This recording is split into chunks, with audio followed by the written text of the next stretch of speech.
So a bit of introduction about previous class, or a bit of summary that I will provide only. So as the uh, video is already available, so I will only provide a bit of summary. So mainly, like I said in the previous class, there is a difference between astrology and Jyotish. So astrology is mainly making a forecast on based on the planetary alignments that we have, or at a certain position if there is an planetary alignment, and what could be the interpretation for that, and how you should consider that or make a prediction out of it. So that is mainly a part of astrology. Jyotish is all mainly looking at the karmic backlog that you one have acquired through the entire time, or the chart actually what it represent on the basis, or when you look at the karmic backlog that is there. So that is the context of Jyotish. So mainly when it was designed, it was not only made for making a prediction or making a forecast. It was actually to reduce your karmic backlog. Actually, was made to actually work in harmony with what you're made for. So in Jyotish, what happens is when we see a planetary alignment, we actually look for what are actually the good things that a person has, and what are the bad things that you should be avoiding. Or in a general or in a nutshell, if I say, what is actually the person who is made for, or what are his natural qualities, so that he can work accordingly. So like you all would have seen some videos on Agniveer, that there is something called Swadharma. So Swadharma is actually what is your natural properties, or naturally what comes to you. So that is something that you should be following, and you should be working accordingly. So Jyotish is actually which makes you in harmony with your Swadharma, or which makes you in harmony with what is actually you're made for, or what is your natural property.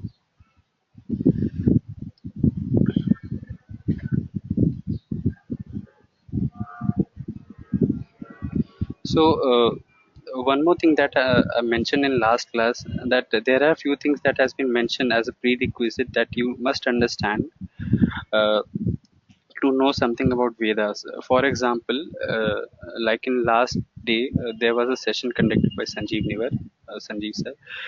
He mentioned that something about Ashwini. So Ashwin actually denotes many things in Vedas. It actually comes from nakshatra as well. It actually mentions about the twin Ashwin brothers. So there is a context that you need to look for. So actually when someone is talking about Ashwini, then they need to look for the context. Either it is from astronomical context, or it is from a a story context, or just as a briefing, or as a metaphor that is used. So for these there are some prerequisites that is required to understand the Vedas. And actually there are many more terms, many more nakshatras and rashi that has been mentioned in uh, Ved. So for that reason, and also this thing that I found to be most relevant when I was reading this book, and in context with astrology, that uh, how actually important it is. So the most important line that I found is a child is born on the day and at the hour when the celestial rays are in mathematical harmony with his individual karma. So, see, getting born at a certain time, or a certain period, or a certain day is just not a coincidence. It has happened for a reason. Taking birth in a certain family and at a certain time, and as a specific time, and having a certain horoscope, that comes with not just as a coincidence, but there is a lot of reason behind it. So it is actually your individual karma that you have acquired so far, and that when it comes in harmony with the celestial rays or the planetary alignments, that is the most suitable time when a person can take birth.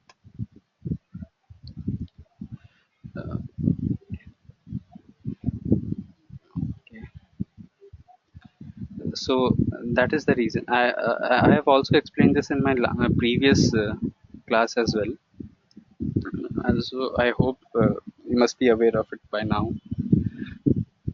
So anyway, So, and also one thing that has been mentioned here, that that the horoscope that he has acquired so far, or he has made so far, it is actually unchangeable. It represents this unalterable past. So the karma that you can't change, or the things that you'll be suffering from, or the results you will be getting out of those karmas are unchangeable. But at the same time, it also mentions its probable future results. That means something that you have, the free will that you have, that can actually uh, align well your future, or it can shape your future. So remember one thing, that unalterable past that you had, and its probable future. So everything is not decided. A person do has a free will to actually judge, to make a decision, and that actually that mainly defines what karma you will be incurring in future and what will be your future. So also it has been mentioned that when you actually take your karma towards the positive side, and that changes your sanskar, and when your sanskar changes, that actually changes your future. So these are the things that needs to be remembered, that in astrology we can discuss about what is probable to happen, but it's up to you that how you take it and how you actually react to it.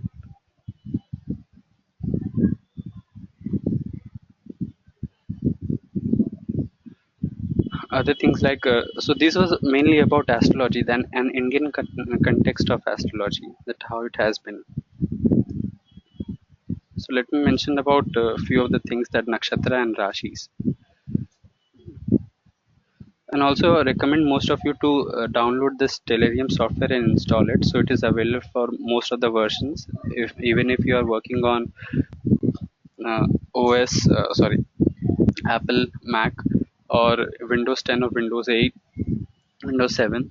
So for any of the version that is available, I have also provided the link in the YouTube channel in the description section. So you can go through that. So anyway, so in last class I mentioned about 12 rashis or 12 constellations. So the group of stars which make up a constellation. So firstly it starts with Mesh Rashi or Aries. It starts with here. So this is considered the first sign of any. Actually, I can say if I have to judge a horoscope, or a series of rashis or constellation, I will start always with Mesh. Even if you come across the daily, I would say, rashifal or horoscope, then the first sign that you find is Aries or Mesh. So that is the pattern that is there since the very beginning. We always start with Aries, then go to Kritika, then to Gemini, and so on. And there is a reason to it. I will explain that later. But for now, you can understand that we start with Mesh actually. So Mesh is actually a sheep, or something of similar category. Then comes uh, this Taurus. So also if you have gone through the previous video of Sanjeev sir, he took last day. So he has mentioned that in Ved there is a term that is used, Vrish. So whenever a term Vrish comes up, so most people interpret only as a bull. But again, there are many more interpretation for the term Vrish. That is that if something is very powerful or that has lot of strength, even for that you can use Vrish or Taurus. So in this way, things were represented in Ved. Not only for, I would say, literally you should take it, but as a metaphor, or as a, you know, to symbolize something. Mithun has or Gemini has a twin brothers as its sign. Karkat is used as crab or Cancer sign. Leo, Singh Rashi, and Sun is currently has transited from uh, Leo to Virgo. So the last day when I took the session, so if you can, if I show you, So I think that was on.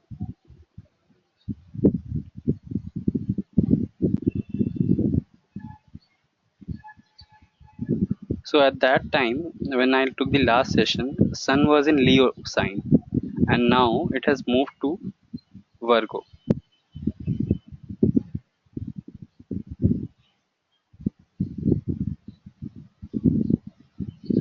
So this is our fifth sign, that is Leo. Now moving on to uh, Kanya or Virgo sign. So one thing also you can mention that most of the sign are not equal in length. At times you might feel that this sign is has a longer length and this sign has a shorter length. And also there are some astrological calculation that has to be taken care of while making or while calculating the length of the sign or length of the house. We will come to that later as well. So, but also you can see that most of the signs doesn't have the same length. For example, Libra sign, it has only one nakshatra, Vishaka, and it has I would say the smallest sign. But in making a prediction or making a casting a horoscope, Swati is considered to be a part of Tula Rashi or Libra sign. You might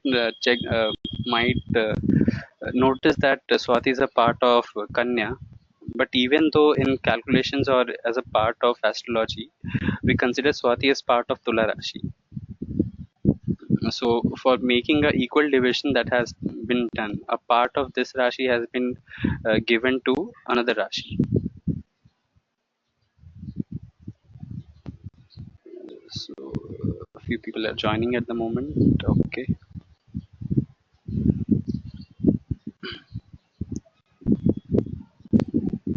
So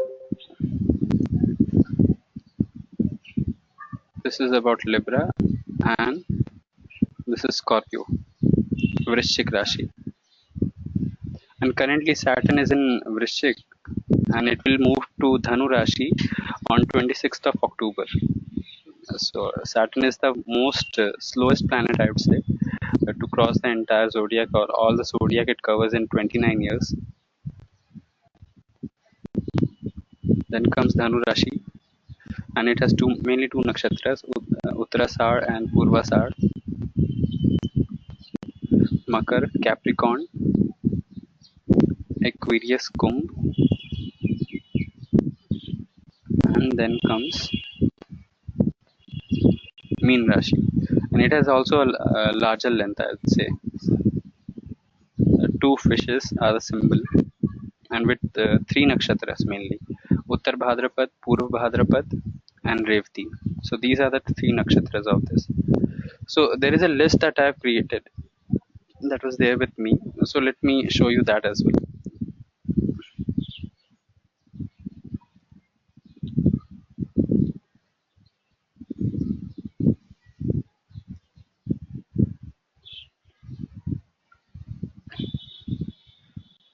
So as you can see,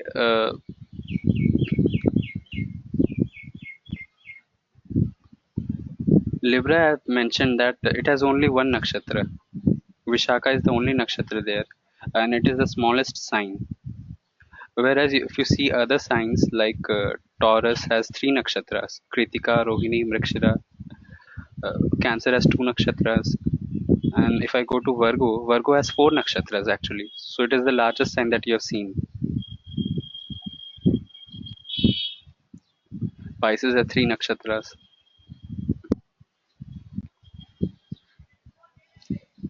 And also when you see at the lunar months, actually that has been named after the nakshatras. For example, Ashwin has actually been named after Ashwini. So when there was a first Purnima after on the nakshatra of Ashwini, it has been actually named. The month has been named after Ashwini nakshatra. So let me explain it in this way.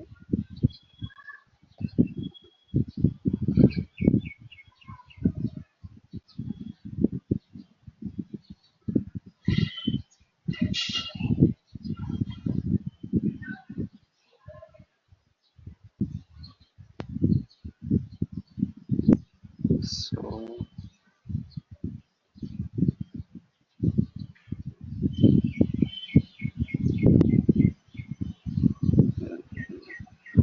Ashwin.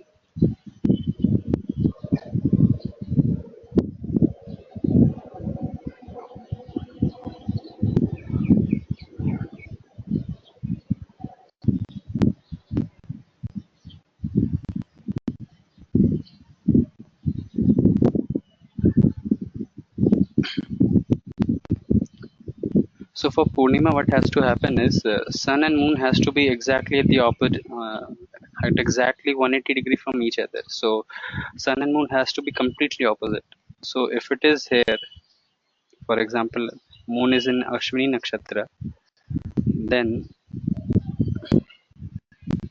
Jupiter has to be somewhere in Libra, and that will be the start of Ashwin.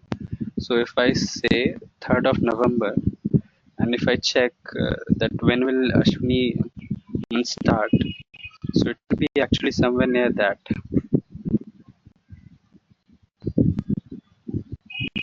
For example, let's say month of Chaitra. Month of Chaitra will start somewhere near when there will be a Purnima near Chitra Nakshatra.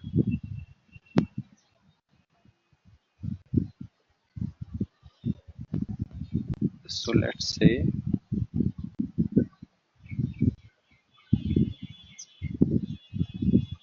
Chitra is here.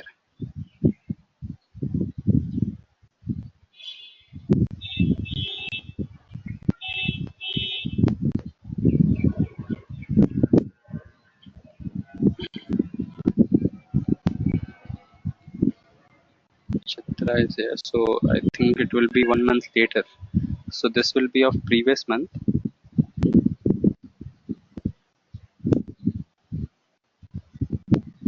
somewhere near. So at this time around, Chaitra month will start when there is a Purnima near to this nakshatra. And that is how the month has been named in the Hindu calendar. Kritika becomes Kartik, Mrikshita Nakshatra Margshirs, Pushya Nakshatra becomes Posh, month of Posh, Magha becomes Magh, Uttar Falguni when it starts in Falgun, Chitra becomes Chaitra, Vishaka Vaisak or Vaisakhi, Jyeshtha becomes Jyesht, Purvasar, Uttarasar. So when it is in Purvasar, it becomes Asar, Shravan, and Purva Bhadrapad, then Bhadrapad. So this it has been named accordingly with respect to the respective nakshatras. So let me see.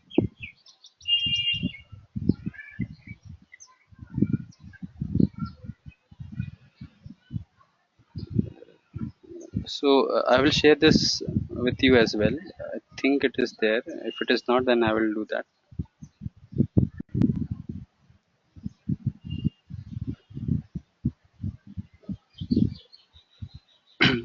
So this was one thing. These were the list of all 12 rashis that we have and all the 27 nakshatra. One more nakshatra is there, that is Abhijit. So let me show you that where it is. It was,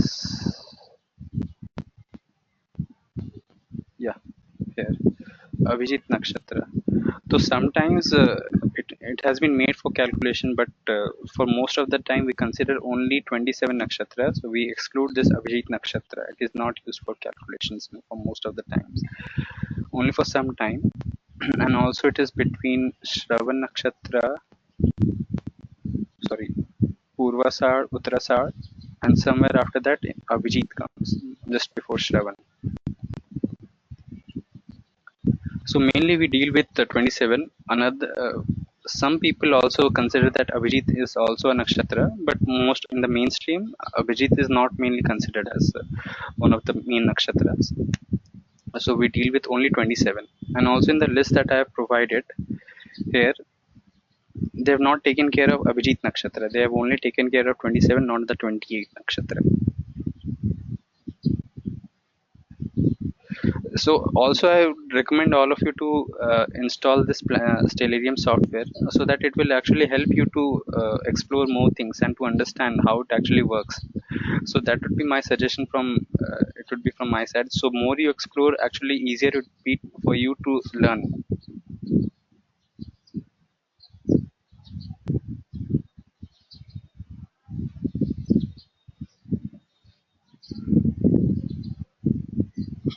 So each and every sign is associated with a lord, and each and every sign is ruled by some planet.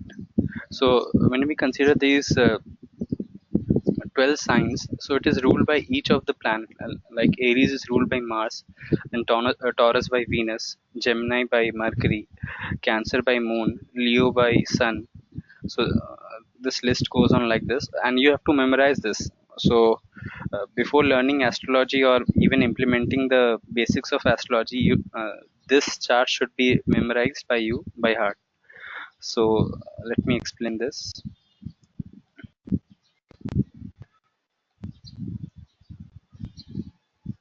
So let's say it starts from here. Like I said, Mesh is the first Rashi. So it is ruled by Mars. Then it is ruled by Venus. Then Gemini. So see, there is a trend here. Mars, let's suppose Mars is the first planet, and the planet which comes before Mars, excluding Earth, that is Venus. So just before Mars, Earth is there, and before that, Venus is there. So we have to exclude Earth in all our calculation, because Earth is actually the reference or the point where we are staying. So Earth cannot be calculated as a planet. So everything with reference to Earth has to be taken care of.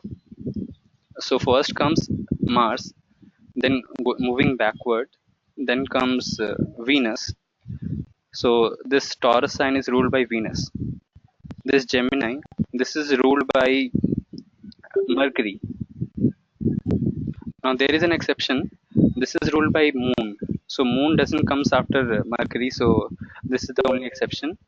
This is Moon ruled by Moon, and this is Leo, and Leo is ruled by Sun. And now we go forward. So any idea what this sign will be ruled by? Which planet will rule this sign? Kanya Rashi.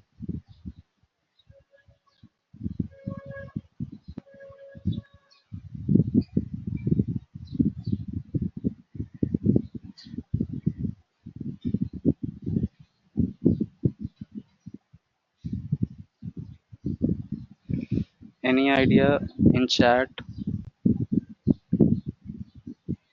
No, no, no, no. Okay, okay. No, let me start with. Okay. So this is Singh. This has to be ruled by Sun. So what planet comes after Sun in the solar system?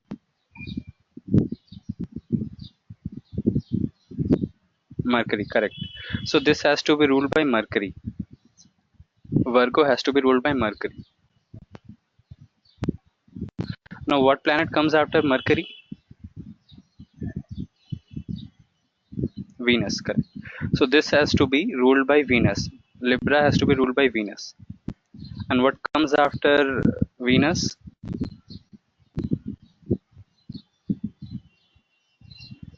Mars, correct. So this sign, Scorpio, has to be ruled by Mars.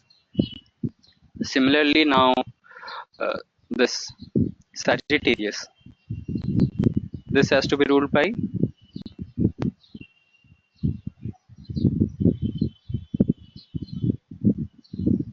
no after Mars.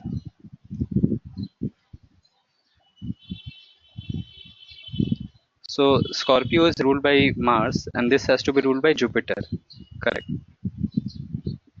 So Sagittarius is ruled by Jupiter. So this is Makar. After Sagittarius, Makar or Capricorn. Which planet will rule this sign? Saturn, correct.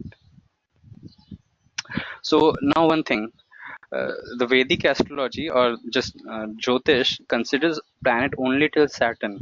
So all planets after Saturn are not visible through naked eyes. So in our Jyotish, we have considered planets only till Saturn, and the lordship of each of the sign is associated with all the 7 planets only, starting from Sun, Moon, Mercury, Venus, Mars, Jupiter, and Saturn. So all these 7 planets will only rule the 12 signs. So uh, now the questions comes, which planet will rule this sign. So now we will move in a retrograde motion. So we have come till Saturn. Now we will return from Saturn. So this is Saturn, this is ruled by Saturn, Makar. This will also be ruled by Saturn as well. So Kumbh Rashi is actually ruled by Saturn. So when we are returning from Saturn, so what planet will come next?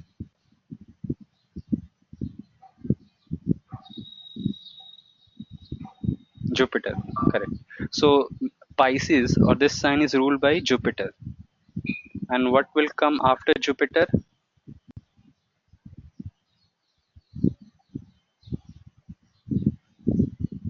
Mars, correct. So this Aries will be ruled by Mars. And now Taurus,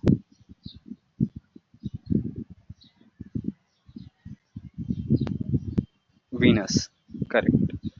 And Gemini,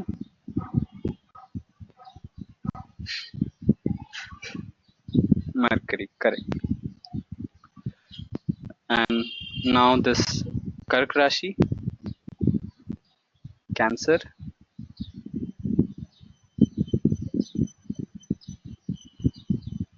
good, good, good. So I think most of you have memorized already. And now Singh Rashi will be ruled by Sun. Good. So seems like most of you have already memorized it. So let's go through it again. Singh Rashi by Sun, Kanya Rashi by Mercury, Tula Rashi by Venus, Scorpio, Vrishchik Rashi by Mars, Dhanu Rashi by Jupiter, Makar Rashi by Saturn, Kumbh Rashi by Saturn. Now we come back again. Pisces or Mean Rashi by Jupiter, Mesh Rashi by Mars again, Vrish Rashi, Taurus by Venus, and Mithun Rashi by Mercury. So this was all. So I think most of you must have understood it by now. So this is what the entire chart says. That if you start from then Leo, then Mercury, then Venus, Mars, Jupiter, and again coming back from Saturn to Jupiter, and again it goes back to the first sign. So for that, I've created this chart actually, which will help you to understand and memorize fast. So starting from Moon, Cancer, then Leo, Virgo, and again it comes back like this.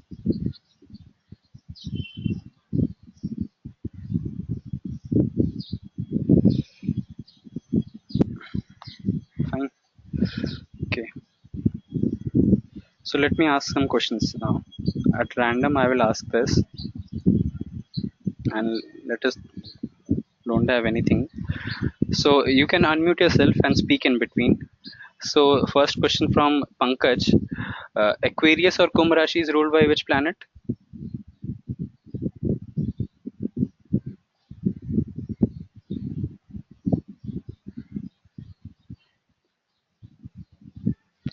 Pankaj, you there?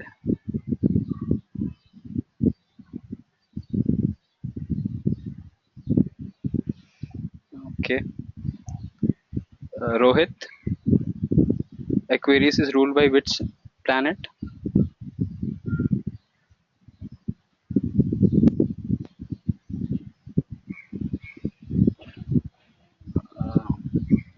Okay. Yash,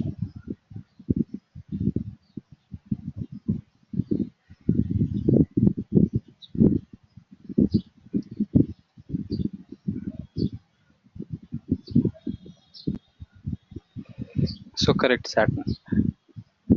Okay, so for Yash, Mesh Rashi is ruled by which sign, which planet? It's Mars. Mars, correct. Uh, Richa, Virgo is ruled by which planet?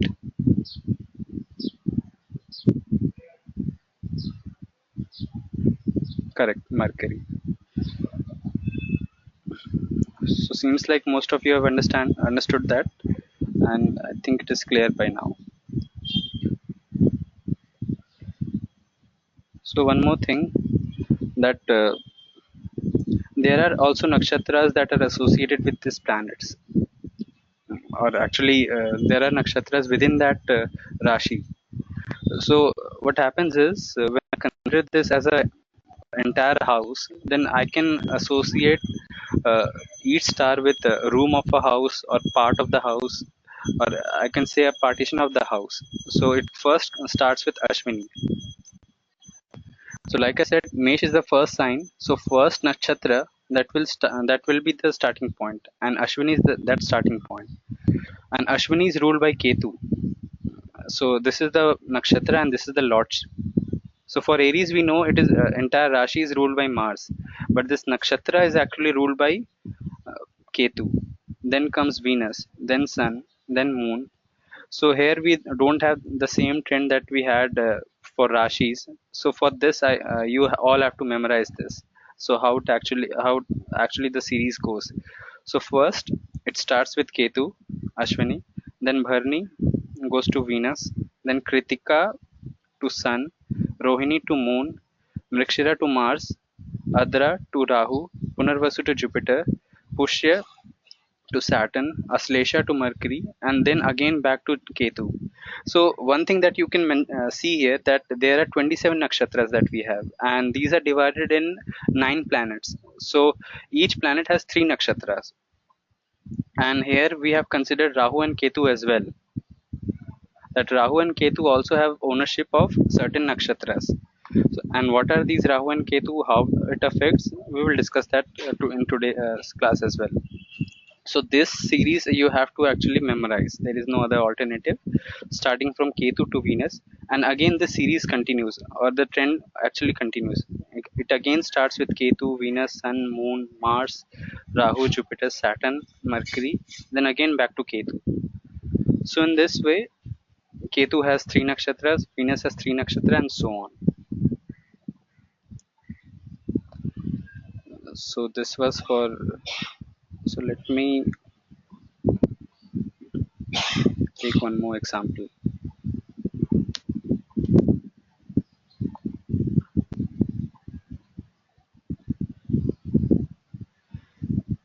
So these are the 27 nakshatras that we have, and there is a symbol and meaning that are associated with each of the nakshatras. For example, Ashwini, as you know that there is a tale in Mahabharata that each of the Pandavas are associated with some of the god. For example, Arjun was actually son of Indra. Uh, Bhim was son of Pavan Dev. And for example, here similarly, Nakul and Sahdev were son of Ashwin, the Ashwin god or twin gods. Bharni is associated with actually the bearer, or which can actually bear, and the symbol is actually female organ of reproduction. Kritika is actually, there is a story or a tale associated with Lord Karthik, that that he was actually taken care by 27 Kritikas, and hence his name became Karthik. So as personified nurses of Kartikeya, son of Shiva. So in this way, every actually nakshatra has a meaning to it. Like for example, Chitra. Chitra is, it is actually, it would be Chitra, which actually means art, or Chitra, or anything which actually painting or something. Swati actually means Su plus Ati, or something that is very good. Su and Ati. Ati means more and Su means good. So something which is very good is Swati. Likely Satbhisha. Sat means 100, and Bhisha is actually physician, so comprising of 100 physicians. So in this way, every nakshatra has been provided with some name and has some qualities associated with it. So this list also I will share with you so that you can go through it. And also Rashis. So currently we have seen all the Rashis and all the lords that are associated with those Rashis. And now we will check what is the symbol that is associated. So we have already seen that, and I've explained that also. So Aries with ship, Taurus with bull, twin children's, crab, lion, woman or a girl. Mainly it is a girl. Libra is the balance. Scorpion, then horse with headsman. Aquarius and Capricorn, Makar is actually a animal that is associated with water. So full description I'm not quite aware of. Aquarius has only a kumbh, or what you say, a pot or a ghada that is associated with the Aquarius, and that has some water in it. And Pisces is pair of fish. So mainly, so one thing that that I want to tell you about this. So people with Pisces, or the people who have Pisces Rashi, or they have moon in Pisces sign, for them there would be a common trend, as because a fish is always moving to somewhere or it's not steady, so their mind would be something like a similar sort. Their mind would be wandering somewhere else, or it would be continuously in a process. This is a common trait of mean Rashi, people of mean Rashi or Pisces sign, Pisces zodiac. So when I talk about zodiac, I talk about moon sign, not the sun sign. So in Vedic astrology or Vedic Jyotish, we only consider the moon sign. So anybody want to volunteer with their date of birth so that I can tell you what would be your moon sign, or any arbitrary date that you can provide, so that I can tell you what would be the moon sign or the zodiac that you have. So Vikrant has mentioned. Okay, let me go to that.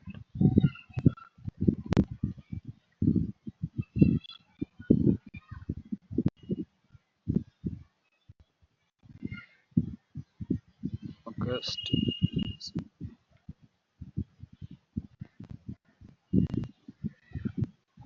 9th August. So we have to check where is your moon. So sun is here in Karkat or Kark Rashi, and your moon is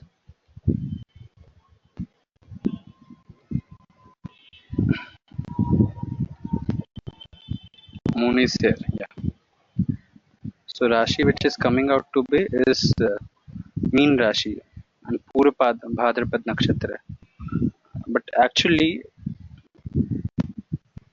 it will be part of Kumbh Rashi only, and it is about to enter Meen Rashi.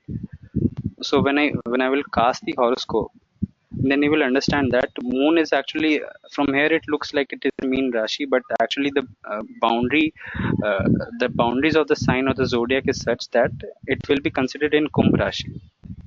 So for Vikrant, you will be having Kumbh Rashi, and Nakshatra you will have is, I think, Purva Bhadrapad, would be your Nakshatra. So similarly, we have received one more request from, yeah, it varies from time of birth too. So actually, for example, if I say I move to 11, so I've given time of 11 in the morning. So if I move it to some other time, so see it is moving deeper into Meen Rashi. So for that reason, I think the person who is born late in that day will have Meen Rashi rather than Kumbh Rashi.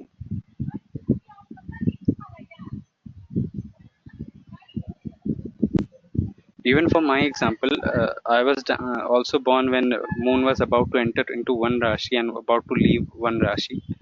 So even if I was born few hours earlier, my Rashi would have been different.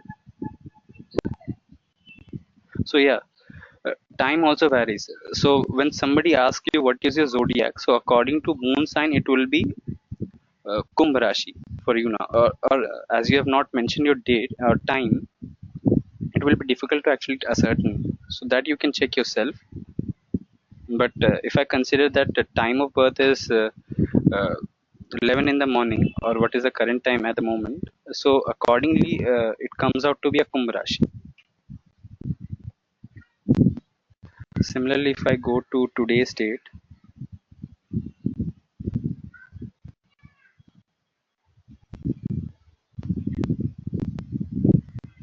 9th, and this is 17th. So let's see where is moon today. So moon is in Singh Rashi and it is near Magha Nakshatra. So people born just now, or or not just now. Now currently moon is in Kark Rashi and it will move to Singh Rashi by end of the day.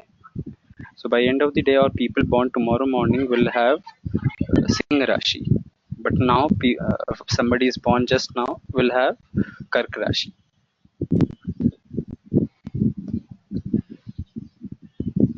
So this was about Rashi. Let me explain a few more concepts now. So this was the list of entire 27 nakshatras and what are the lordships that are associated with each of the nakshatras and what are the qualities. So let us start with today's main topic that we have for the day. So what is Rahu and Ketu? So any idea or any comment that you want to make, or any understanding that you have about Rahu and Ketu? What is it?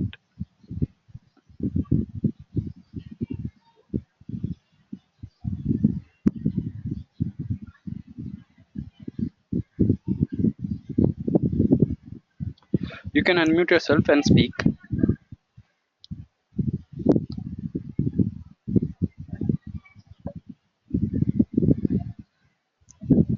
Vikrant says mythological figures. No, this is the biggest misconception that people have. Rahu and Ketu are not just that. So any more try?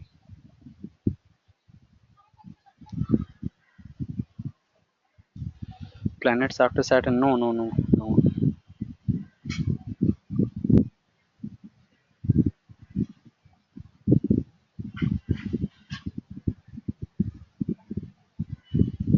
Any more? Rajiv, Pankaj, Rohit, Richa, Sitaram, Yash, anyone? Imaginary objects. These are not imaginary, they actually exist. But actually, these are only points. Okay, let me explain.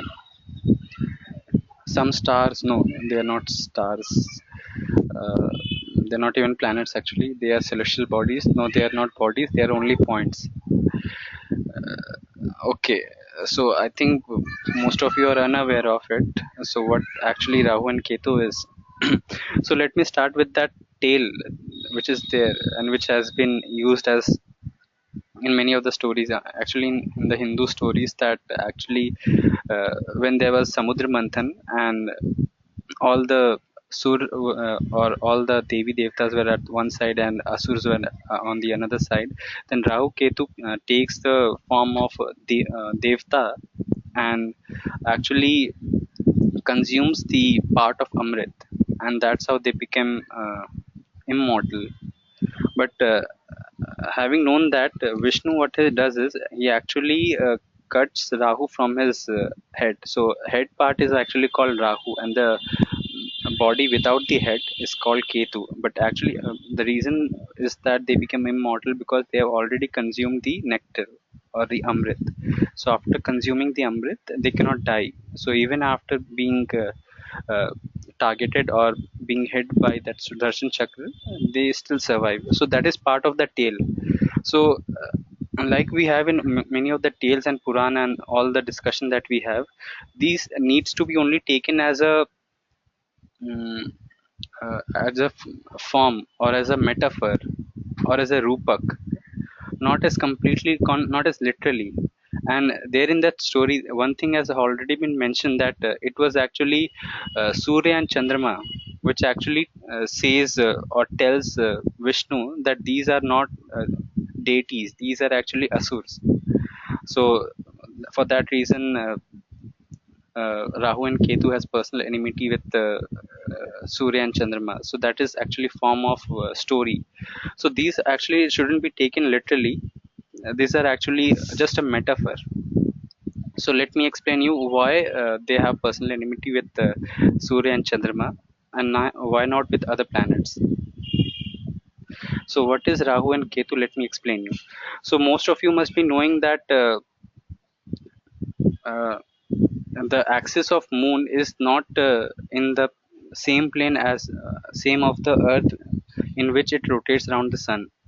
That is actually inclined by 5 degrees. So you must be aware of this, right? So it actually happens is if this is considered to be earth, and earth is moving around sun, and this is actually the plane in which earth revolves, and this is the moon, which actually goes from one hemisphere to the other.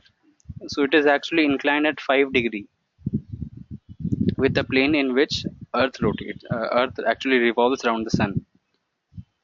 So at one point what happens is moon crosses this point and moves to the northern part or the northern hemisphere and moves to the highest point, and at one point it crosses this elective plane and moves to the southern hemisphere or the southern part and moves to the lowest point. So this cycle continues. And what is Rahu and Ketu now? Rahu is the point after crossing, after which moon moves to northern hemisphere, or actually this point is called Rahu, and Ketu is the point after crossing which moon moves down to the southern hemisphere, or you can say ascending node or descending node. So ascending node is actually after crossing which moon moves to northern hemisphere, and after crossing descending node it moves down to southern hemisphere. So this is actually the concept of Rahu and Ketu. It is not a mythological figure or any imaginary object. These actually exist, but these are only just point. So that is what I say about the wonder of astrology, that our rishis actually had the knowledge that moon is inclined at a certain plane to sun and earth. It is not in the same plane, and they were actually aware of the point at which they will cross and move to the southern and the northern hemisphere. So claiming that we are from a very regressive civilization is not true. We already had the knowledge, and Rahu Ketu were already there in most of the Puran and the text that we have. So and but thing is that most people are unaware of it.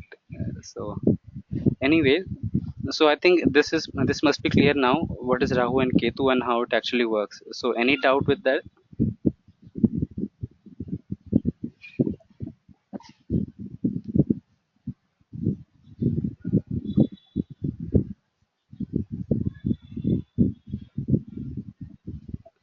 Anything, any doubt? Please respond. So Rahu Ketu would be always separate. Yeah, correct. So they will be always at 180 degree with each other.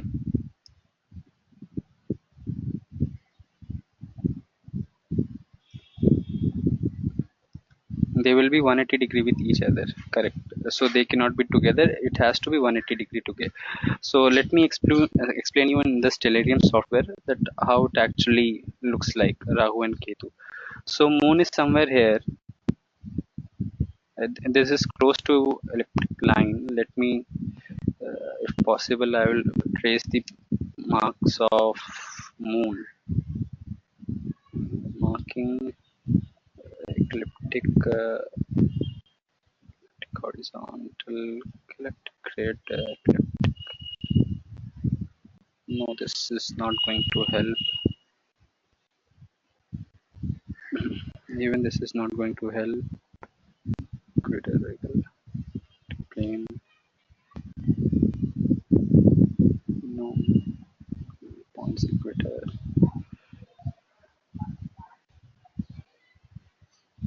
Okay, I think that option is not there. Anyway, I will show it like this. So let's say, as I have said, after crossing a point, when moon moves to the northern part of the northern hemisphere, it is Rahu. That point is Rahu.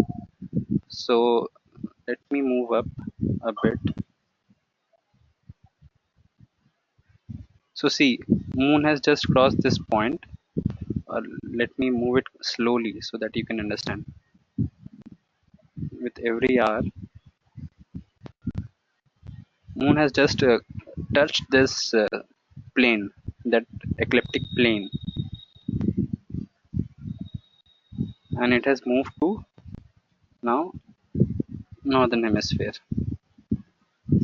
So what point this would be?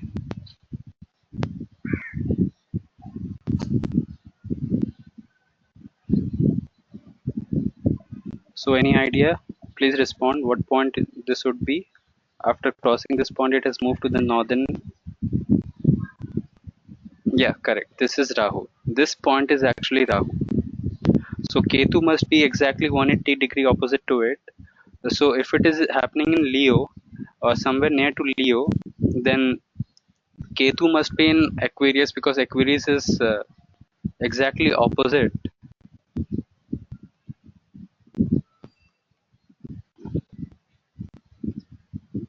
So Ketu must be somewhere here or near to here, because it has to be exactly opposite. So let us check. Let moon come down to here. So moon is already here, and let us move it by few hours. Now move it slowly. So now see. So at this point it crosses and moves to southern hemisphere, or south of that ecliptic plane.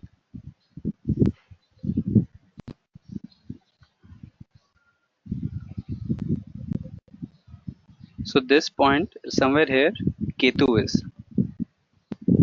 So this is actually the concept of Rahu and Ketu. So most of you were having a misconception about what is Rahu and Ketu and how actually they are and how it should be interpreted. But these are not only a mythological characters or something that doesn't have any significance, or something which only has existence in uh, mythologies and stories and tales. It is actually existing points in the plane, and actually were denoted to point out the time at which solar eclipse would happen. So one more thing that I need to mention here, that you all know that when this ecliptic line and moon and sun, they all will be in the same line, then only eclipse can happen. Otherwise, it won't. So recently, an eclipse happened on 21st of August, and let us see what happened then.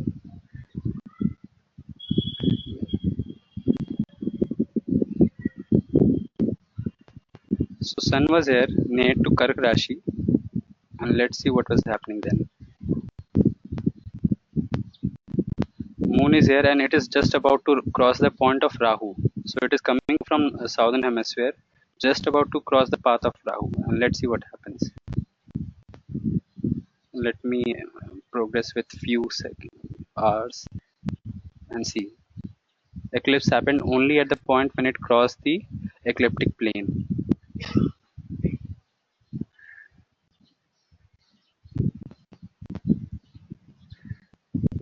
So this is how wonderful astrology is. Actually, this is astronomy, and that has been taken as a part of astrology.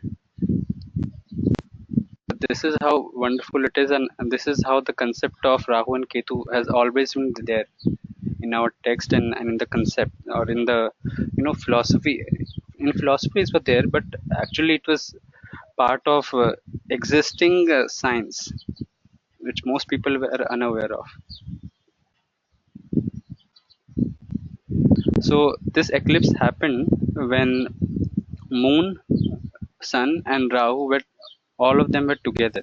So an eclipse, whether it be a solar eclipse or a lunar eclipse, all those happen only when moon, sun, and Rahu, or even Ketu, are together. That can only happen then.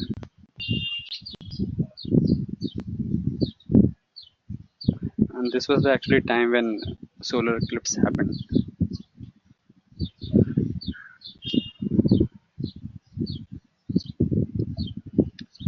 And also one thing, these lunar nodes or these points are not steady. They keep on rotating. So for example, Rahu is in Singh Rashi now, but it will change. So this entire node or this entire plane keeps on rotating, and the entire cycle is completed in 18 years. So it takes around Rahu and Ketu to make a complete cycle for crossing. For example, now let me go to 2014 and let's see where is Rahu and Ketu now. So, see here, Moon has come. Moon is near Kanya Rashi, and it will be crossing this ecliptic line to get to north of this ecliptic plane.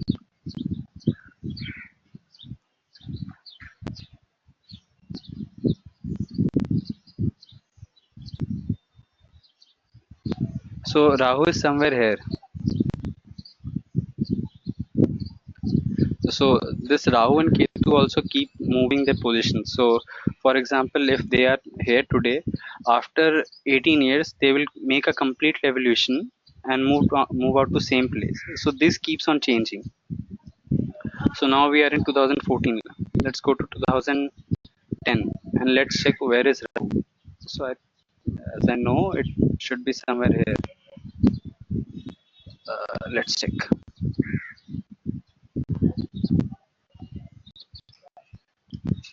So Moon is here. Moon has come down from. Moon is traveling from ecliptic line and moving towards the north of ecliptic plane, and here it crosses the. So this Rahu and Ketu also keeps on changing their position. And this is what I wanted to explain. So have hope everything is clear about Rahu and Ketu now.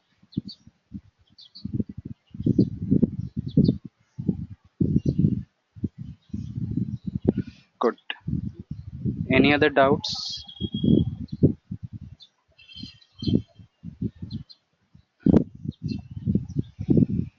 Good.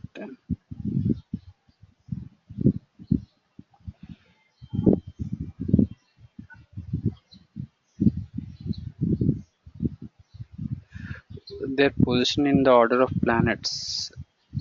So among the planets, there are two things that needs to be mentioned. So among the planets,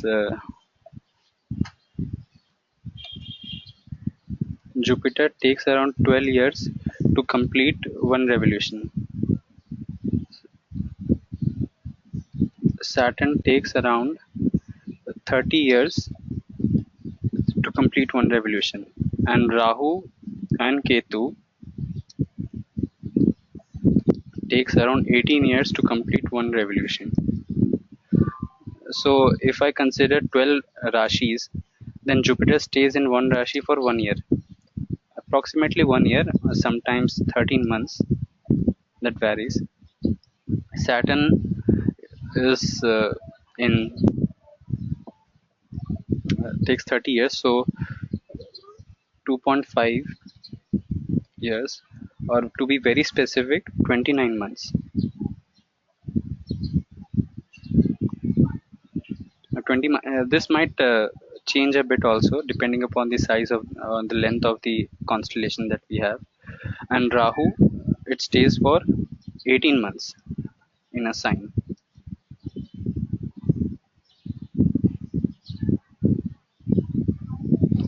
So when you considering that their position in order of planets, then there is no ranking between the planets. Actually, they have their own significance, but when you consider the order, so I uh, I think you looking for that planets from starting from the mid of the solar system to the very edge.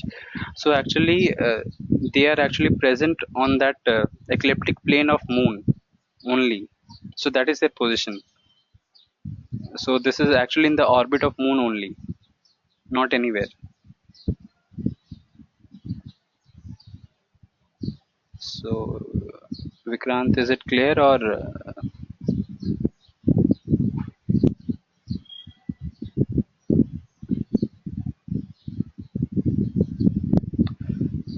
is there still any issue? No, Rahu and Ketu don't own any axis.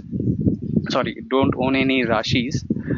They only have nakshatras for them. And also the 7 days of the week, starting from Sunday to Saturday, that those are named only after planets, not on basis of Rahu and Ketu. So these are actually points mainly. They do influence our life because mainly the most significant impactor of all our life is Sun and Moon, and these Rahu and Ketu are only associated with Sun and Moon. This is actually only form. Their existence only is significant only because the ecliptic line or the plane of Moon with the ecliptic plane of Earth is actually inclined to that 5 degree, and due to that reason, there is a existence of Rahu and Ketu.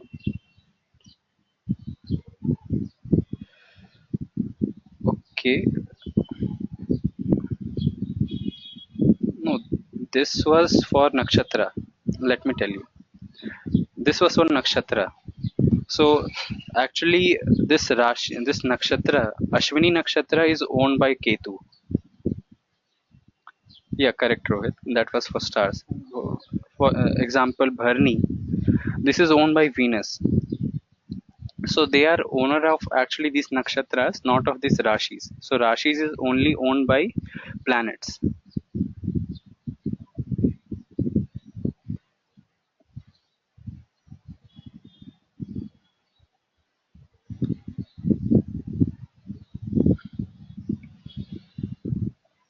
Okay. So let me move to. Okay. So there is a concept of retrograde motion. So actually, what happens is, at one stage, it seems like a planet is moving towards opposite direction. So let me tell you one thing. So moon is there, for example, and if I move moon, it is moving in forward direction only. Or even if I am tracking sun, so let me track sun.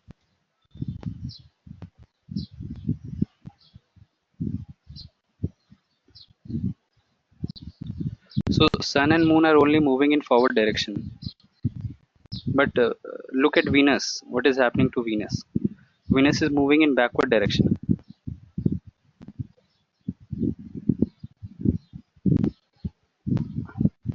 Now again it is moving in forward direction. So any idea what is happening to Venus and why is it moving to moving down backward direction?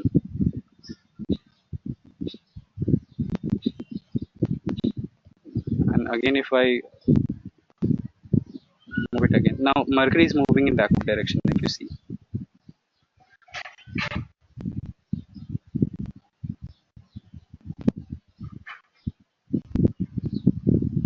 So any idea, anything?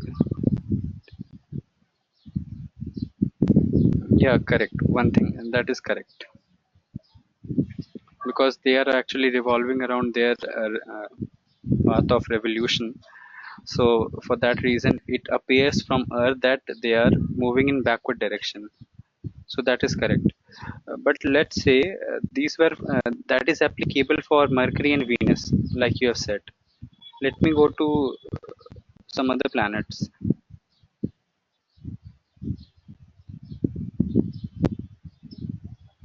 Let's say if I move to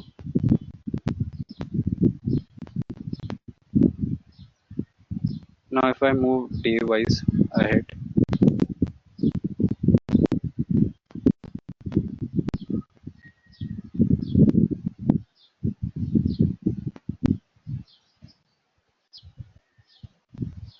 Now Jupiter is stationary. Jupiter is not moving at all, even if I am increasing the dates. Jupiter is somewhat stationary. And now it has started moving backwards in a retrograde motion. So any explanation for Jupiter? Why Jupiter is moving backwards? As you have explained for Mercury and Venus, that they have their own axis of revolution, and along that they are following their path. And from Earth, it seems like it is moving backward. Why for Jupiter?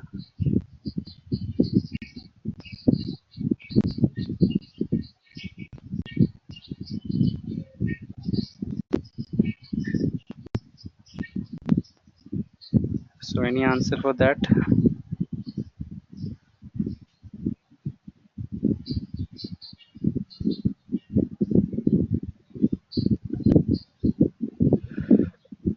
Same reason applies, but at the same time Jupiter is in the outer axis or in the outer path of revolution. So let me show you. This is the animation that I have made, uh, that I got it from somewhere. So suppose this is Earth and this is the path of Sun. So from Earth it seems like Sun is revolving around the Earth, and this is a planet which is there revolving in the inner axis or the inner part of the solar system, which is nearer to Sun than Earth. So how it would look like?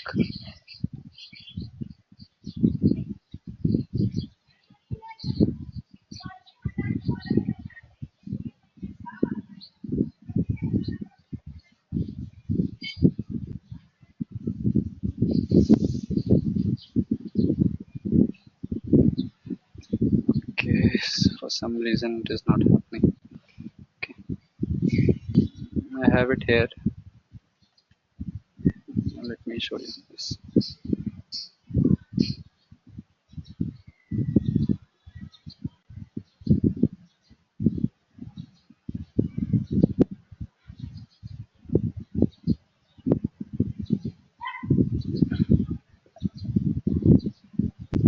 So I hope this animation makes a bit of sense, that why it seems like certain planets are moving in backward direction, especially those planets which are in interior of the uh, solar system.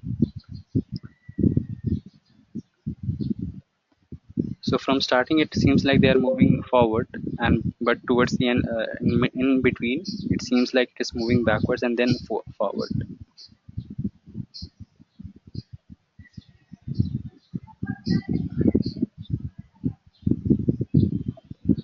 So this was for some inner planets. Let me show you something like for Mars or Jupiter, which are there in the outer part. So this is how it would look like if we are observing Mars from Earth. For some time, it would seem like it has moved backwards and then forward.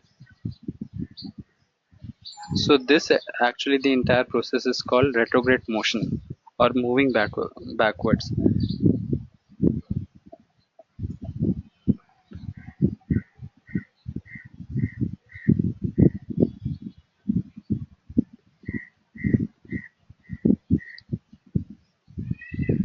Yeah, correct.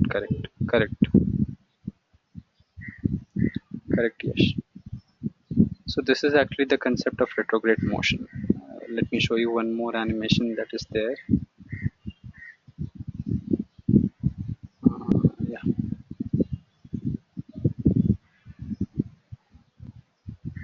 So this is a better picture actually. This gives you a more clearer picture that how it actually looks like from Earth if you are observing Mars.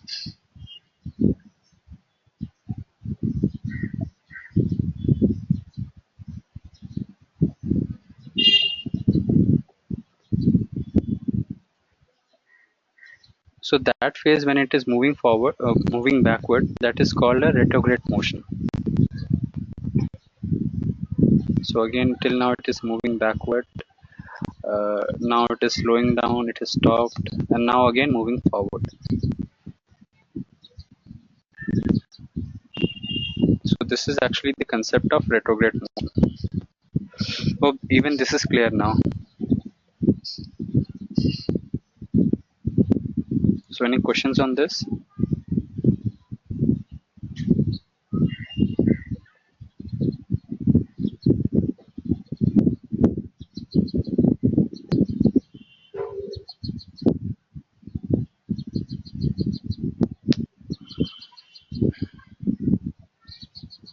Okay, so I take it as no. So one more thing that is remaining for today. So nakshatra and lordship I have already explained. Now the thing is how to cast a horoscope. Let us see that.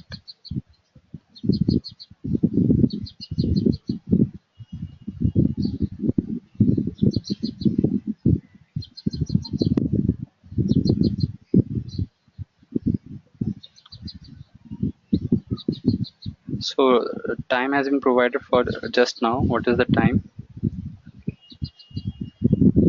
So here we have ascendant is number 9 and number 9 is Sagittarius and ascendant degree is 3 degrees. So let us see what it means. So let us move to current time, that is 12. So okay, 17. This will be September. This will be 17 and time will be 12:21.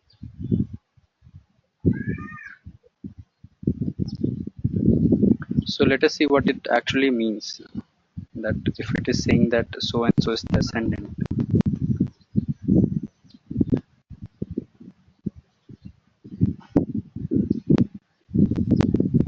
Scroll down. So what is the meaning actually is when I have mentioned that in the birth details, I have mentioned that date is for today, time is just now, 12:21, place is Calcutta. So on basis of that, what I have got is this is the ascendant.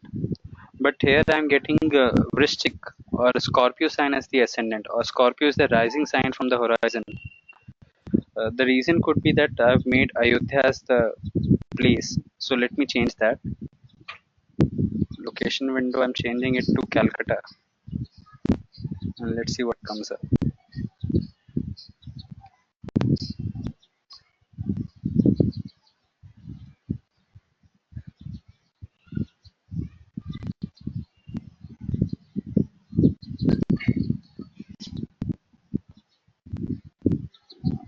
Kolkata.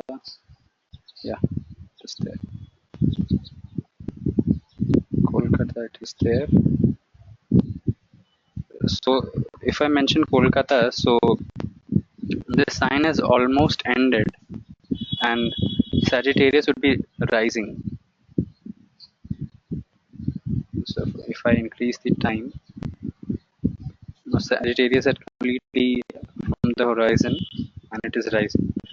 So 3 degrees, that means the sign has just started, and this is how you need to cast a horoscope. So my ascendant is coming out to be Sagittarius here at this point. Saturn is in the Vrishchik sign. So this is actually the first house or the Sagittarius sign. Then this is the uh, I would say Aquarius, sorry, Sagittarius, Capricorn, Aquarius, Pisces, Mesh, Vrish, Mithun, Kark, Singh, Kanya, Tula, Vrishchik, and this is how it goes. And what after drawing this chart, what I have to do is I have to place all the planets that are there in the provided signs. For example, if I have spotted here that uh, Sagittarius is the rising sign, then I will put number 9 here, then 10, 11, 12, 13, 14, sorry, 12, and it will start from 1. So 12th is the last sign, that is Pisces is the last sign, and it will start from Aries again.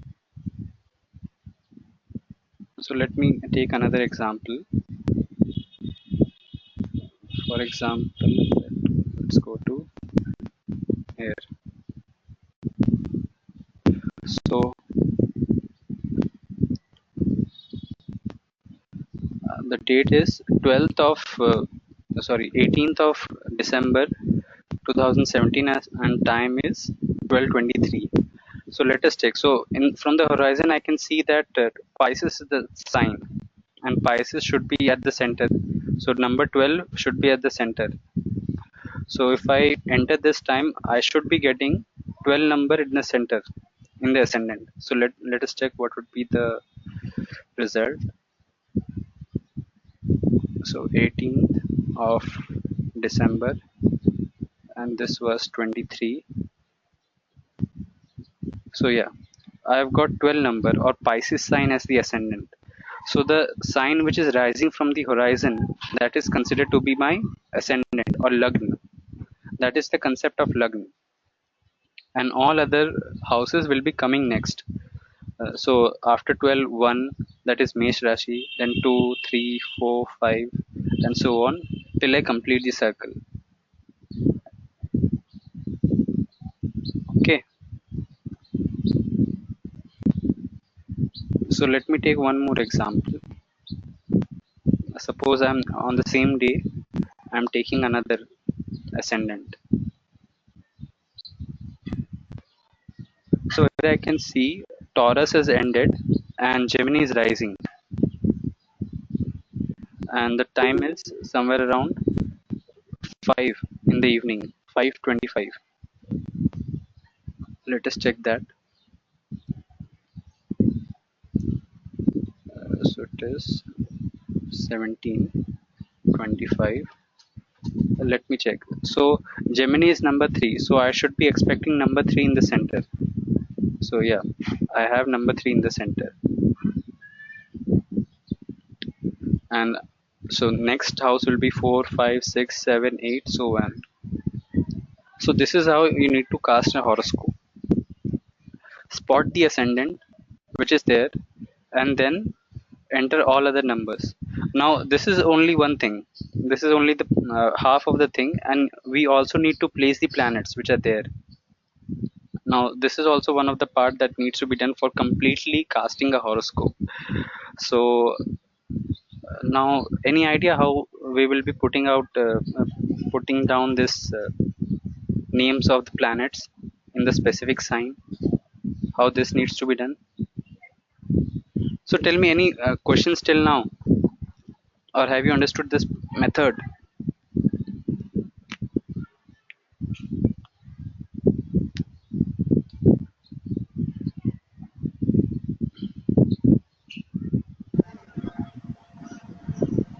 So I just have one question. Yeah.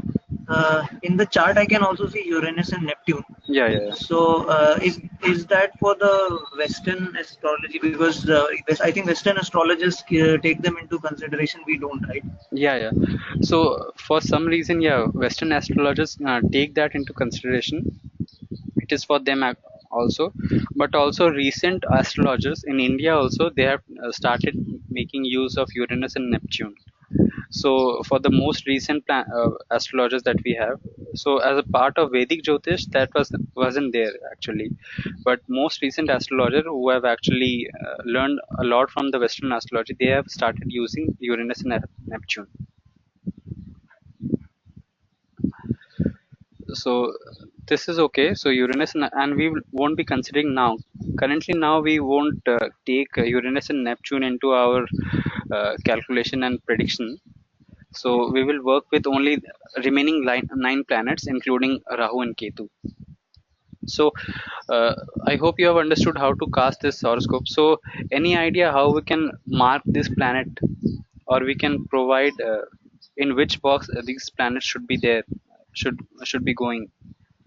Any idea? So we'll figure out where in which rashis all the planets are, and accordingly, depending on the number that is assigned to the rashi, we'll place the planets in the particular house. Correct. Absolutely correct.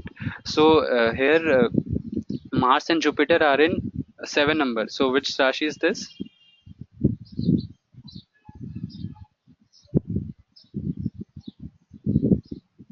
So this is actually Tula Rashi.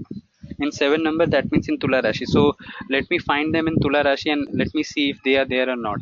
And also in the next sign, in 8 number, Mercury and Venus are there. So let me check and see. So I am putting off this ground. So one was in Tula Rashi, 7 number. Let me go to Tula Rashi. So Tula Rashi, I said, so like I said, it is part of Kanya. It might seem like they are in Kanya Rashi, but this part of Kanya Rashi is considered in Tula Rashi. So Jupiter and Mars, they are together in Tula Rashi. So Mars is in Swati Nakshatra. So this is 11. So see, Mars is there and Nakshatra is Swati. So Mars is placed in Swati Nakshatra. And Jupiter is also with Mars in the same sign. Let me see. And Jupiter is in Vishakha Nakshatra. Jupiter is near to Vishakha Nakshatra. For that reason it has been assigned this nakshatra, and Swati is near to Mars. Then for that reason, or Mars is near to Swati. For that reason, it has been assigned Swati Nakshatra. So these planets together are there. Now I have two planets here, Mercury and Venus in Vrishchik Rashi. Let me check whether they are there. So Mercury here and Venus here. So this is Mula Nakshatra is actually end of Vrishchik Rashi. From here Vrishchik Rashi ends. The point where Mula Nakshatra starts, from that point Sagittarius starts as well. So considering that middle point between these two lines, from here till middle point of this, actually here, Sagittarius sign is, or Dhanu Rashi is. So in Dhanu Rashi I should be having Sun, Moon and Saturn. Sun, Moon and Saturn. Let me see. I have Sun, Moon and Saturn and also Pluto. So Pluto we won't take into consideration. We would ignore that. But apart from that, everything has been mentioned correctly. Sun, Moon and Saturn. And in next sign we have Ketu. So let us check if Ketu is there or not. So for Ketu, what I have mentioned, from northern part, if it travels from the northern part of the ecliptic plane to the southern, when it crosses the line like this, let us check.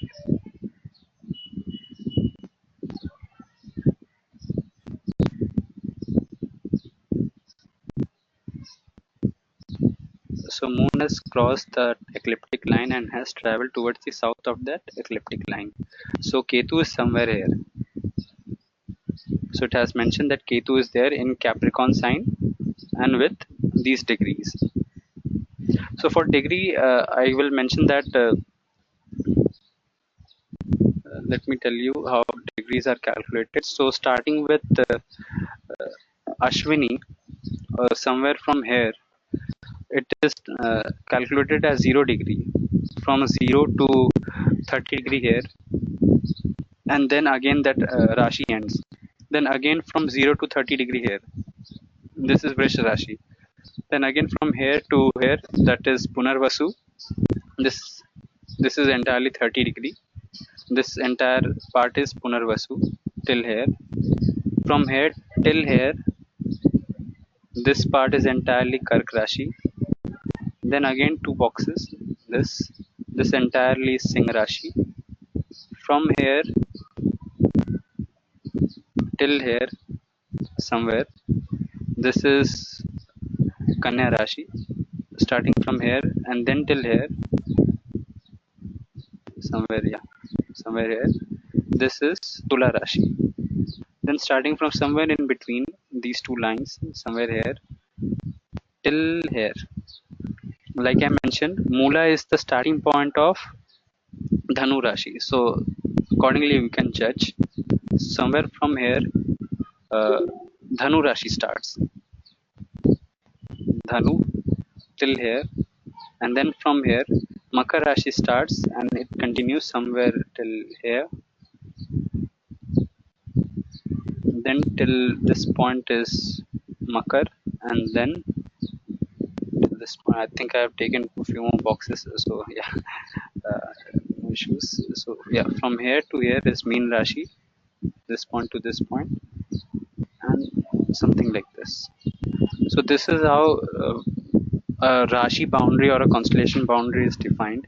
So I have not made a perfect boundary. That is actually a approximate boundary that I have given so far. But this is how an approximate estimation you might have got, that how a boundary is created between a sign, and how to judge that which planet is placed in which sign. And this is how a horoscope is casted.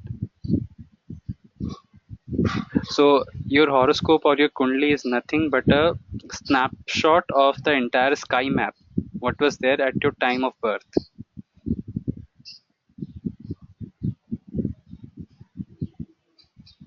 So this is it.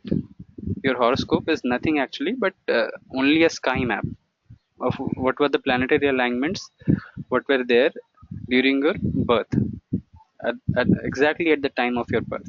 And accordingly, on based on that, we make certain calculation to get to mainly predict and to judge what are your potentials and what are the fundamental properties that you are made of.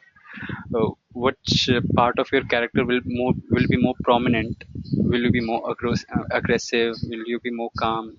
So these things that the natural properties that comes out when you take these things into consideration, the entire planetary alignments. So we will be discussing more on yoga and not yoga actually, planetary alignments, graha yoga, combination aspects, how aspect works, how actually mm, conjunction works, in which house gives a better conjunction, which not. So these are the things we'll be discussing on. So this is ASC is mentioned, so this is ascendant or lagn. So like I have mentioned here, a person who is born at 18th of December 2017, for him his ascendant will be or lagn will be Mithun lagn, because we have seen that Mithun lagn was rising from the horizon when he was born, so his lagn will be Mithun. And moon was in Dhanu Rashi, so his Rashi would be Dhanu. So this is how you decide on lagn and Rashi. And nakshatra is actually where that moon was placed, or to which nakshatra that moon was near to. So 23rd, let me go back to 18th, and here I have 17. Yeah. So see, moon was also near to Mula nakshatra.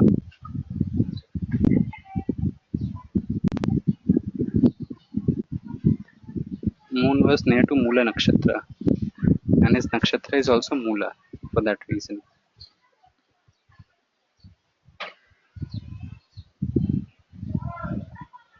So this is how mainly it is calculated, and this is how mainly a horoscope casting works.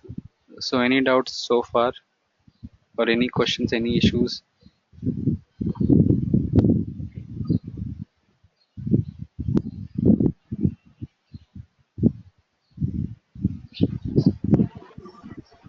So I have one question. Yeah. Uh, we see that we are like plotting all the planets and putting them into houses. Mm-hmm. So people who are born within a particular range of time, like for like 1 or 2 hours, they'll be having the same horoscope, right? More or less same horoscope, but thing is that the ascendant degree would change.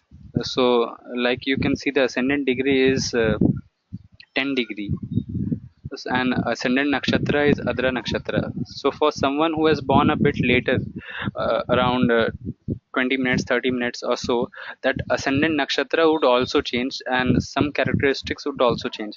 Same goes for moon. Moon also moves a bit faster. So like if I make some hours of some minutes of, let's say, so moon has also moved a bit ahead, so that would change. So overall the characteristics would be much more similar. Both person will have same sort of nature, but again the life trend would be completely different for some reason. And how to check a difference between twin born or someone who has born very close to your time of birth, we will also check that, how that needs to be rectified or how that needs to be addressed. So these things will also be covered. So yeah, any more questions? That was actually a good questions, that if there are twins, then how would you differentiate between two? So one more question is there, let me see. Questions in the house.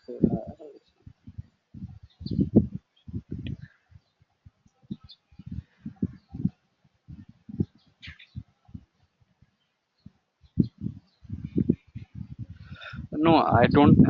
I won't say there is no connection in between them.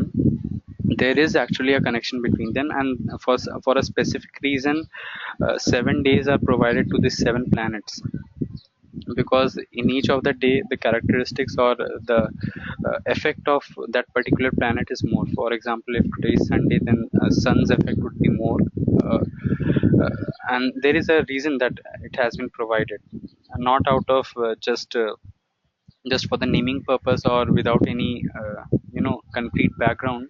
It has been provided at random, but yeah, with a specific reason. I would say that I haven't done much of research on why it has been done and why it has been named so, or why Somvar comes before Mangalwar, or why Budwar comes after Mangalwar.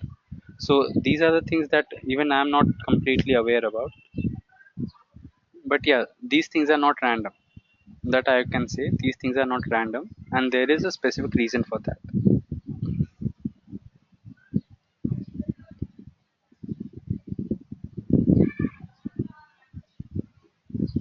So, Vikrant, any more questions? Any one of you?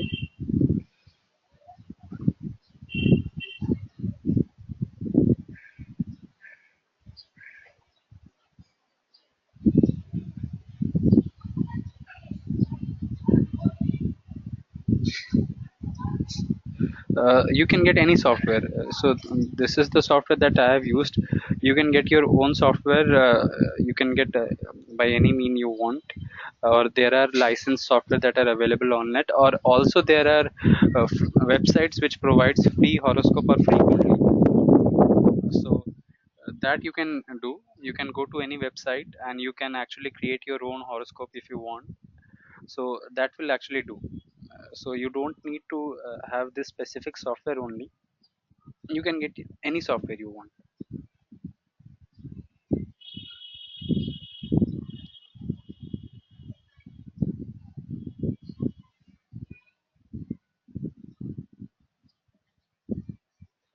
Okay. So uh, Rohit is asking that how people used to cast the horoscope in ancient time when there was no stellarium software, and how it was done. So people in the ancient time used to keep track of all the planets. So for example, I've mentioned you that Jupiter takes 12 years to complete one entire revolution. So this was actually known to them, so they can actually track or actually uh, know what would be the position of Jupiter after 2 months or 3 months, what would be the position of Sun, when there would be a solar eclipse or a lunar eclipse. So these the movement of planets were, they were already aware with that, and also through visual inspection. So these days actually when we go out in night, and if you look at the sky, so we won't be able to find much of planets. But in ancient time, the sky was a bit more clearer. So currently actually we are staying in a city, so for that reason we might not be able to have a clear look at the sky. But in ancient time, people actually had a good they had the opportunity or had the privilege to get a good view of the entire sky, and accordingly they can cast the horoscope. So that was one of the reason, and also they can track the movement of planets.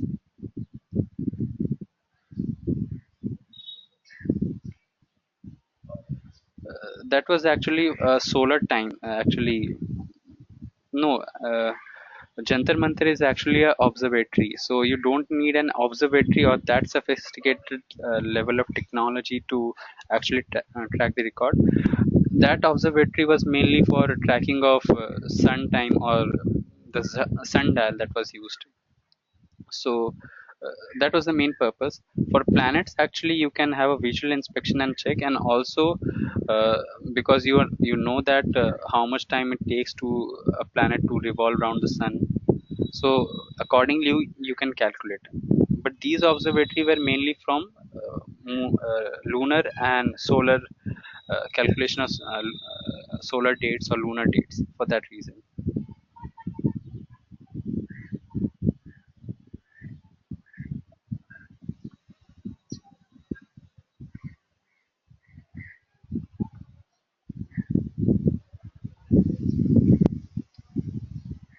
Yeah, that's Stellarium software is available.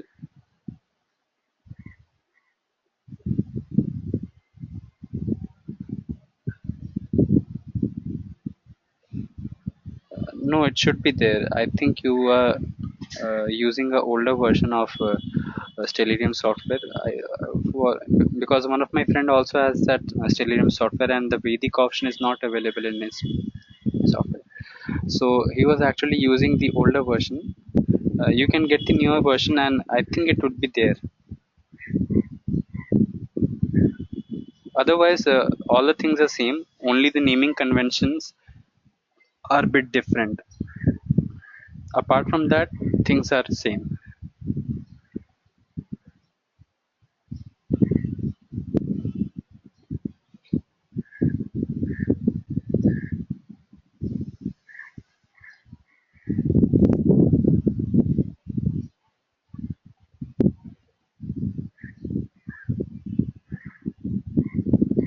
So, any more questions? If not, then we can wrap up the session today. We can conclude.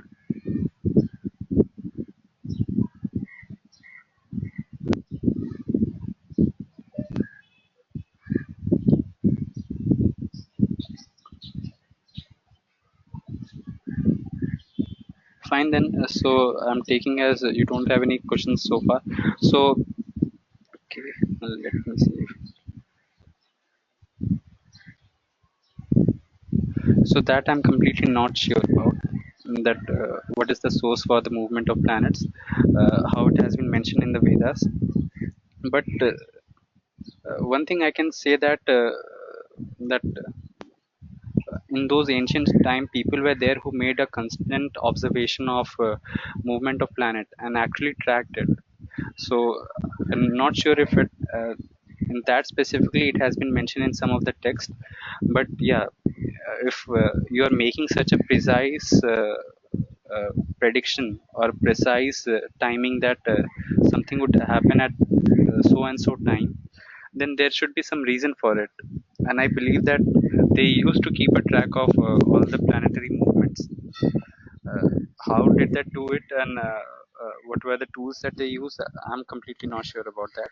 But yeah, movement of I think Vedas does describe about rashis and nakshatras. Beyond that, even I'm not aware about how much in depth it has mentioned about astronomy or astrology. From few reference that I've got, yeah, it does mention about rashis and nakshatras.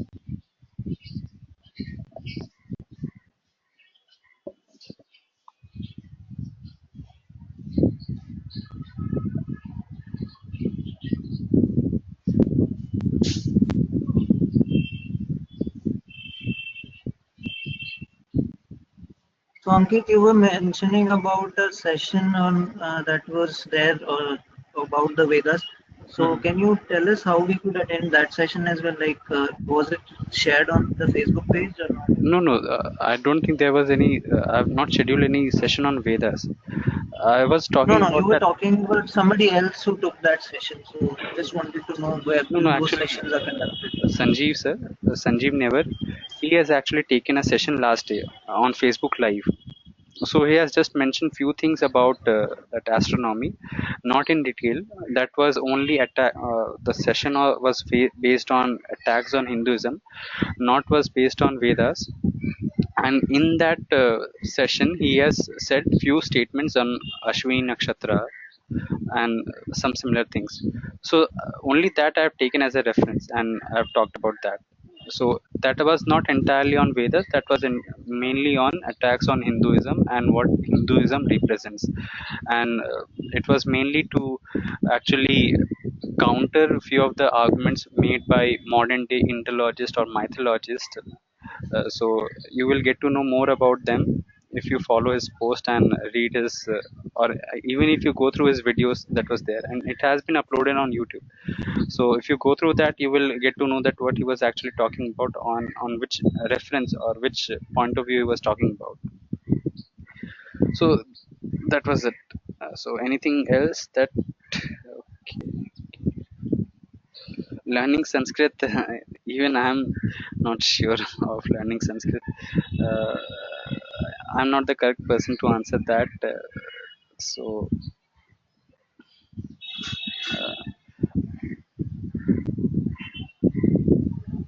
okay.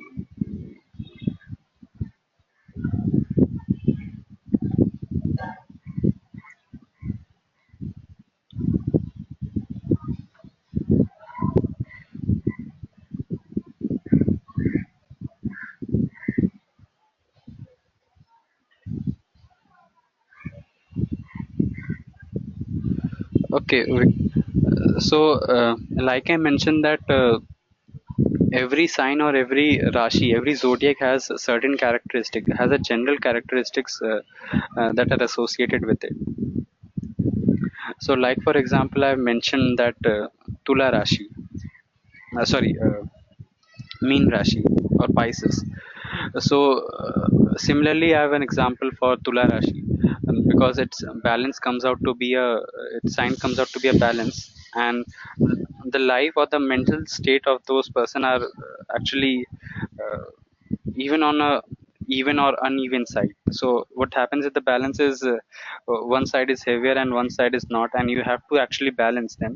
So their life goes on in actually maintaining a balance in between one part and the other. So this is actually a natural characteristic of a sign. So you should not completely judge on that natural characteristic. First of all, that is only a point or a clue that has been provided to you. If moon is placed in so and so sign, that is the first clue that you get from that chart. That is only the first step. There are many more steps to actually judge an entire horoscope. So uh, first lesson for today is, don't judge only on a single observation. You need to make many more observations because to get to a final conclusion.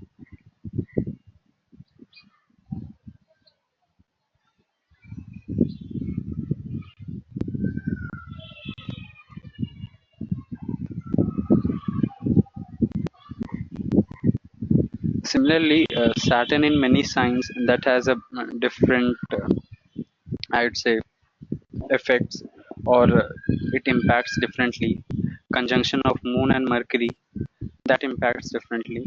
So these are the things that we will talk about in our subsequent classes. But till now, for that I've made only a small example that this is the main trait of such an so and so sign.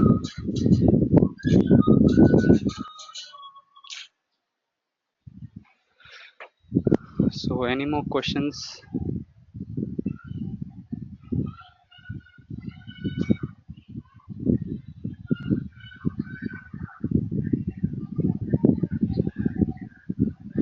Then okay. One thing I need to mention that uh, from next class I will be taking only on weekends, on Saturday and Sunday. I think both days would be preferable, because to complete the entire course or all the session, I think twice a week would be more preferable than only once a week. So next session will be on Saturday, and timing I would let you know by Wednesday or Thursday.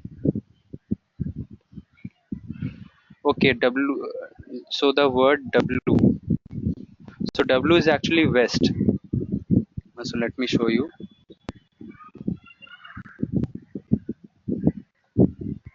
So this is east. So suppose now I have made this ground. Let me go to the morning so that it becomes bright.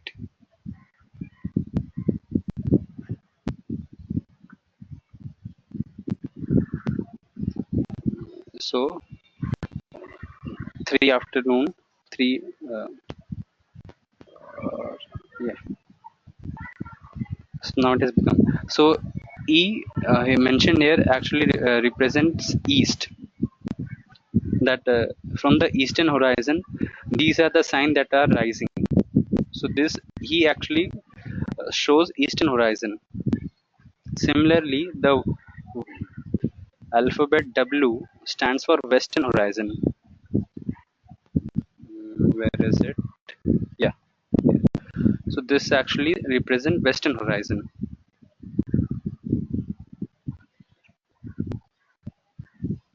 So sun will be setting there. So time is around 4. So if we go an hour and see, so using this actually you can state that on so and so date sun will be setting in western horizon somewhere around at this time, and sun has set. So I hope this is clear now.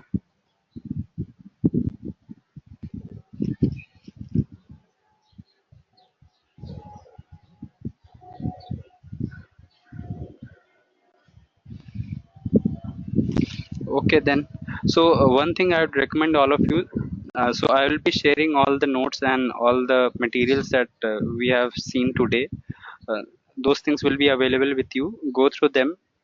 If any doubt, you can reach out to me. You know my email id.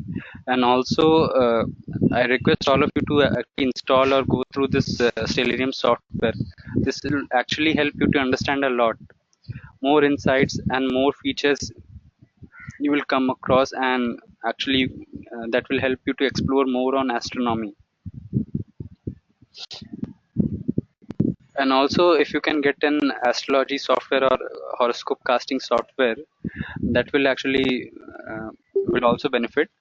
If not, then otherwise you can do it online as well. So there are many online horoscope castings sites available. You can get to any one of them, cast the horoscope, understand what is written, and what has been given there. So for example, if say this is ascendant is 3 number, it is Gemini ascendant, and moon is placed in the Sagittarius. So similarly, put a random date and time and figure out what would be the ascendant and the sign, or the zodiac sign or moon sign, which in which house Rahu is placed, in which house Ketu is placed. Do this exercise, and this will actually help you to cope up faster with the course.